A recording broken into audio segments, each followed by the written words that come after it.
Selfie అంటే youth కు craze గా మారిపోయింది. రోజు తిన్నా తినకపోయినా ఒక సెల్ఫీ మాత్రం దిగాల్సిందే. ప్లేస్, అకేషన్ ఏదైనా చేతిలో స్మార్ట్ ఫోన్ క్లిక్ మనాల్సిందే. సెల్ఫీల మోజులో ప్రమాదాలు కొని తెచ్చుకుంటున్నారు నేటి యూత్. అందుకే ప్రఖ్యాత చార్మినార్ పైన సెల్ఫీలను బ్యాన్ చేశారు.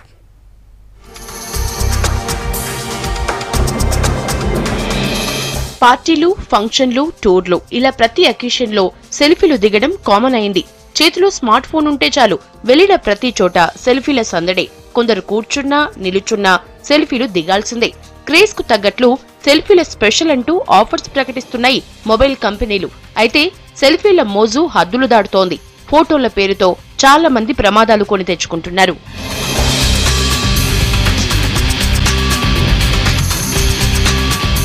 ఉదయం నుంచి రాత్రి నిద్రపోయే వరకు ఒక్క సెల్ఫీ అన్నా దిగాలన్న క్రేజ్ యూత్ లో పెరిగింది. అయితే రెస్ట్రిక్టెడ్ ఏరియాలో సెల్ఫీలు, ఫోటోలు దిగడం ప్రమాదంగా మారింది. ఓల్డ్ సిటీలోని చార్మినార్ దగ్గర ఇదే పరిస్థితి. గతంలో చార్మినార్ పైకి వెళ్లేందుకు పర్మిషన్ ఇచ్చేవారు. ప్రస్తుతం క్లాక్ ఉన్న 4 మూలల వరకు వెళ్లేందుకు అనుమతి ఉంది. ఇక్కడ కార్నర్ లో గొలుసులతో ప్రొహిబిటెడ్ ఏరియాను కవర్ చేశారు. అయినా ఎడ్జుకు వెళ్లి సెల్ఫీలు దిగుతున్నారు సందర్శకులు. ప్రమాదం జరిగే అవకాశం ఉందని అక్కడి సిబ్బంది చెప్తున్నా వినని పరిస్థితి. చాలా ఫోటోస్ దిగాను. ఆల్మోస్ట్ 100 ఫోటోస్ దాకా దిగొచ్చు. దానిలో సెల్ఫీస్ అంటే 25 దాకా ఉంటాయి. నార్మల్ ఫోటోస్ మిగతా ఉంటాయి. ఫ్రెండ్తో వచ్చాను. ఫ్రెండ్ నేను ఇద్దరం కలిసి వచ్చాము. ఇక్కడ అలో లేదు, కార్నర్స్కి రాకుండా తెడ్స్ పెట్టారు. గేట్స్ ఉన్నాయి, కార్నర్స్ రాకుండా ఉంది. సెక్యూరిటీ వాళ్ళు కూడా ఉన్నారు. అక్కడ వెళ్తుంటే వద్దని చెప్తున్నారు. అంటే బ్యాక్గ్రౌండ్ బాగా వస్తుందని ట్రై చేశాను, బట్ బ్యాక్ నుంచి వాళ్ళు వద్దంటే తప్పుకున్నాను. వెళ్లిన ప్లేస్, కలిసిన ఫ్రెండ్స్ తో అనుబంధాన్ని ఇతరులతో పంచుకోవటంలో తప్పులేదు. అయితే ఆ పేరుతో ప్రమాదం పొంచి ఉన్నా డోంట్ కేర్ అంటోంది యూత్. ముందు జాగ్రత్తగా చార్మినార్ పైన సెల్ఫీలను నిషేధించారు పోలీసులు. అయితే కొందరు చార్మినార్ దగ్గర సిబ్బందితో గొడవపడి మరీ సెల్ఫీలు దిగుతున్నారు. మరికొందరు డబ్బులిచ్చి ఫోటోలు దిగుతున్నారు. ఇది ఎన్నోసారి రావడం, 5-6 రావడం, తీసుకోవడం అనే కాదు, ఏదో ఒక అనుభూతి కదండి, మంచి అనుభూతి కదండి. మామూలుగా తీసుకుంటాము, కొన్ని సెల్ఫీలు తీసుకుంటున్నాము. మేము దిగమండి అట్లాగా. బొద్దు నా దగ్గరికి పోయేది ఉండదు.